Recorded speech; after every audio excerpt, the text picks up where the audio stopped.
American president Donald ട്രംപിനെ വധിക്കാൻ ശ്രമിച്ച കേസിൽ കുറ്റക്കാരനാണെന്ന് കണ്ടെത്തിയിരിക്കുന്നത് അവരുടെ സാമന്ത രാജ്യമായിട്ടുള്ള പാകിസ്ഥാനിലെ ഒരു പൗരനെയാണ്. എന്തായാലും ഇയാളെ ജീവപര്യന്തം ശിക്ഷയ്ക്ക് വിധിച്ചിരിക്കുകയാണ്. ഇനി ഇത് മാത്രമാണോ? ട്രംപിനെ മാത്രമല്ല, മുൻ പ്രസിഡന്റ് ആയിട്ടുള്ള ജോ ബൈഡൻ, നിക്കി ഹാലി എന്നിവരെ വധിക്കാനും IRGCയുടെ പിന്തുണയോടുകൂടി ഗൂഢാലോചന നടത്തി എന്നതിനാണ് ഈ പാക് പൗരനെ പിടികൂടി ശിക്ഷിച്ചിരിക്കുന്നത് എന്നുള്ളതാണ് സത്യം. ഇയാളുടെ പേര് ആസിഫ് റാസ മർച്ചന്റ് എന്നാണ്. അപ്പോൾ ഇയാൾ കുറ്റക്കാരനാണ് എന്ന് എന്തായാലും കോടതി കണ്ടെത്തി കഴിയുകയും ചെയ്തിട്ടുണ്ട്. 2020 ഇതിനാസ്പദമായിട്ടുള്ള ഒരു സംഭവം നടക്കുന്നത്. അതെന്തായിരുന്നു? അന്ന് ഖാസിം സുലൈമാനിയുടെ കൊലപാതകവുമായി ബന്ധപ്പെട്ട് നടന്നിട്ടുള്ളതാണ് ഈ വിഷയങ്ങളെല്ലാം.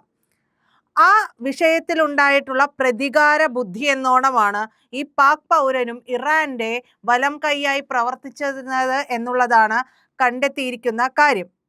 US രാഷ്ട്രീയ നേതാക്കളെ വധിക്കാനായിട്ട് ഇറാനിയൻ ബന്ധങ്ങൾ, അതായത് IRGCയുമായിട്ട് ചേർന്ന് പ്രവർത്തിച്ചിരിക്കുന്നു എന്നതാണ് റാസ മർച്ചന്റിന് എതിരെയുള്ള കുറ്റം. ന്യൂയോർക്കിലെ ഒരു ഫെഡറൽ കോടതിയാണ് ഇയാൾ കുറ്റക്കാരനാണ് എന്ന് കണ്ടെത്തിയിരിക്കുന്നത്. അതായത് മാർച്ച് 6 പ്രോസിക്യൂട്ടർമാർ ഈ ഒരു കാര്യം അറിയിച്ചിരിക്കുന്നത്. അപ്പൊ വെറുതെ പറയുന്നതല്ല. ചില വാർത്തകളൊക്കെ പറയുമ്പോൾ പറയും ഇത് വെറുതെ അങ്ങ് പറയുന്നത്, അങ്ങനെ ഇരുന്ന് തള്ളേ എന്നൊക്കെ പറയുന്നത് കേൾക്കാം. ഇത് തള്ളല്ല.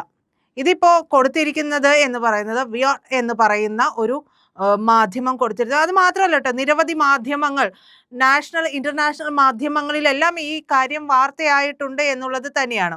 ഇനി എങ്ങനെയാണ് ഇത്രയധികം പ്രതികാര ബുദ്ധി ഉണ്ടാകുന്നത്? നമ്മൾ പറഞ്ഞു, ഖാസിം സുലൈമാനി ആരായിരുന്നു? ഇറാനിയൻ സൈനിക കമാൻഡർ ആയിരുന്നു. ഇയാളെ 2020 കൊലപ്പെടുത്തുകയാണ്, വധിക്കുകയാണ്. അതിന് പ്രതികാരമായിട്ട് ഒരു US രാഷ്ട്രീയക്കാരനെയോ, ഒന്ന് ഓർത്തു നോക്കിക്കോണം, ഒരു US ഈ രാഷ്ട്രീയക്കാരനെയോ സർക്കാർ ഉദ്യോഗസ്ഥനെയോ കൊല്ലാനായിട്ട് ഒരു ഹിറ്റ്മാനെ നിയമിക്കാനായിട്ട് ഒരു ഗൂഢാലോചന നടത്തി എന്നുള്ളതാണ് ആസിഫ് റാസ മർച്ചന്റ് ചെയ്തിട്ടുള്ള കുറ്റം എന്നുള്ളത്. അപ്പോൾ അമേരിക്കയുടെ പ്രധാനപ്പെട്ട ഒരു നേതാവിനെയോ പ്രധാനപ്പെട്ട ഒരു ഉദ്യോഗസ്ഥനെയോ കൊലപ്പെടുത്താൻ വേണ്ടിയിട്ട് IRGCയുമായി ചേർന്ന് ഗൂഢാലോചന നടത്തി. അതായത് ഈ കൊലപ്പെടുത്താനായിട്ട് ഒരു കൊലയാളി വേണമല്ലോ, ആ കൊലയാളിയെ തിരഞ്ഞെടുക്കുന്ന ഗൂഢാലോചനയിൽ പങ്കെടുത്തു, അതിനു വേണ്ടുന്ന നിർദ്ദേശങ്ങൾ കൊടുത്തു, അവർക്ക് വേണ്ടുന്ന സഹായങ്ങൾ ചെയ്തു എന്നുള്ളതാണ് ഇയാൾക്കെതിരെയുള്ള കുറ്റം. ഈ പറയുന്ന ആസിഫ് റാസ മർച്ചന്റ് എന്ന് പറയുന്നതല്ല, അമേരിക്കയ്ക്കുള്ളിൽ ഒരു കൊലപാതകം നടത്താനുള്ള കരാറിൽ ഏർപ്പെട്ടു എന്നതാണ് പറയുന്നത്.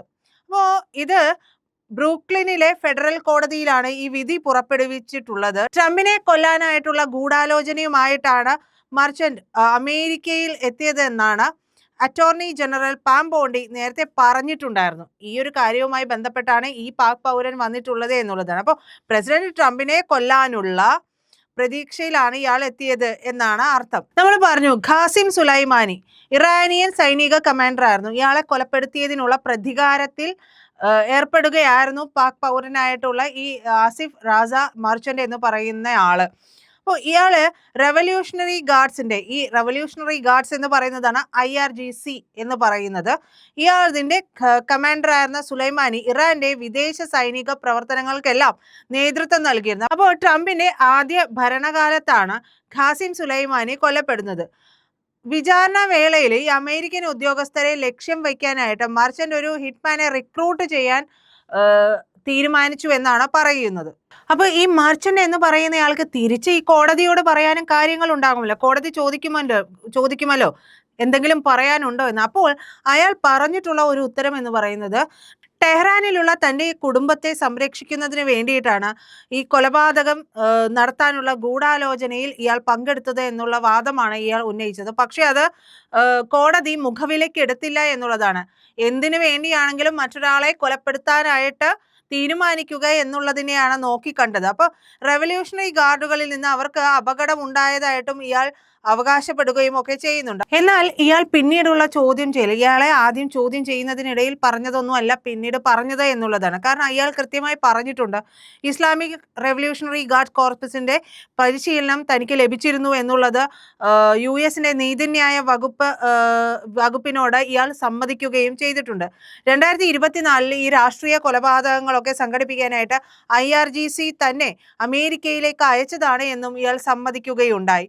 അപ്പോൾ ഈ ട്രംപ് മാത്രമല്ല എന്നുള്ളത് പറഞ്ഞല്ലോ, ട്രംപിനെ ആ സമയത്ത് കൊലപ്പെടുത്താനുള്ള ശ്രമം നടക്കുന്നു. അതായത് നമുക്കറിയാം, ഇത്തവണ പ്രസിഡന്റ് ആകുന്നതിന് മുമ്പുള്ള രാഷ്ട്രീയ പ്രചരണ വേളയിൽ ട്രംപിന് നേരെ വെടിയുതിർക്കുന്ന ഒരു സംഭവമൊക്കെ ഉണ്ടായി. അത് വലിയ കോളിളക്കം സൃഷ്ടിച്ച ഒരു സംഭവമായിരുന്നു.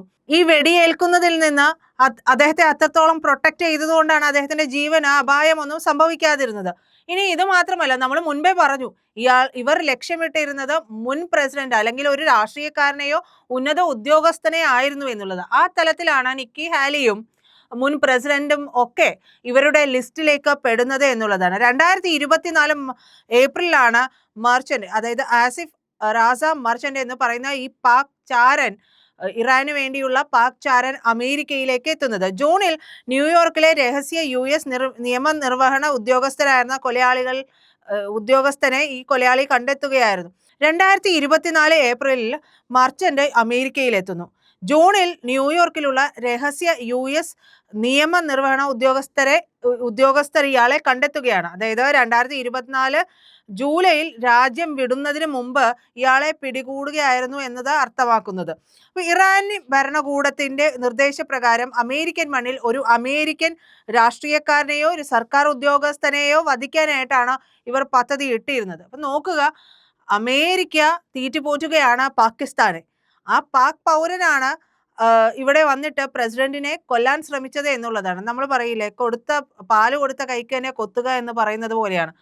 പാകിസ്ഥാനും പ്രത്യേകിച്ച് എന്തെങ്കിലും ഒരു ന്യായമോ മര്യാദയോ ഉണ്ട് എന്ന് നമുക്ക് തോന്നുന്നില്ല. അമേരിക്കയെ സംബന്ധിച്ച് അമേരിക്കയുടെ ഒരു പ്രോക്സി ആയിട്ട് അല്ലെങ്കിൽ ഒരു തെരുവ് ഗുണ്ടയ്ക്ക് സമാനമായിട്ട് മാത്രം കാണുന്ന ഒരു രാജ്യമാണ് പാകിസ്ഥാൻ എന്ന് പറയുന്നത്. അപ്പോൾ ഇരുവർക്കും ഇടയിൽ ഈ കൊടുക്കൽ വാങ്ങൽ, അതായത് അമേരിക്കയെ ഊറ്റിയെടുത്ത് എങ്ങനെയെങ്കിലും ജീവിച്ചു പോവുക, എങ്ങനെയെങ്കിലും കഴിച്ചിലാക്കുക എന്നുള്ളതാണ് പാകിസ്ഥാൻ ആലോചിച്ചുകൊണ്ടിരിക്കുന്ന ഒരു കാര്യം.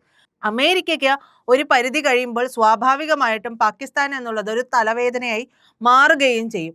ഇപ്പോൾ തന്നെ പാകിസ്ഥാൻ ഒരു തലവേദനയാണ് എന്നുള്ളതാണ് ഇവരുടെ പെരുമാറ്റത്തിൽ അല്ലെങ്കിൽ ഇവരുടെ ഡയലോഗ്സിൽ നിന്ന് നമുക്ക് മനസ്സിലാകുന്ന ഒരു കാര്യം. പിന്നെ ഇന്ത്യക്കെതിരെ ഒരാളെ അവിടെ നിലനിർത്തേണ്ടത് അമേരിക്കയുടെ ആവശ്യമായതുകൊണ്ട് കൂടിയാണ് പാകിസ്ഥാനെ ഇങ്ങനെ സംരക്ഷിച്ച് പോരുന്നത് എന്നുള്ളതാണ്. അപ്പോൾ അവരുടെ ആണവ നിലയങ്ങളില്ലേ, അല്ലെങ്കിൽ അങ്ങനെയുള്ള കാര്യങ്ങളൊക്കെ ഇല്ലേ, സഹായിക്കുന്നില്ലേ എന്ന് ചോദിച്ചാൽ സ്വാഭാവികമാണ്.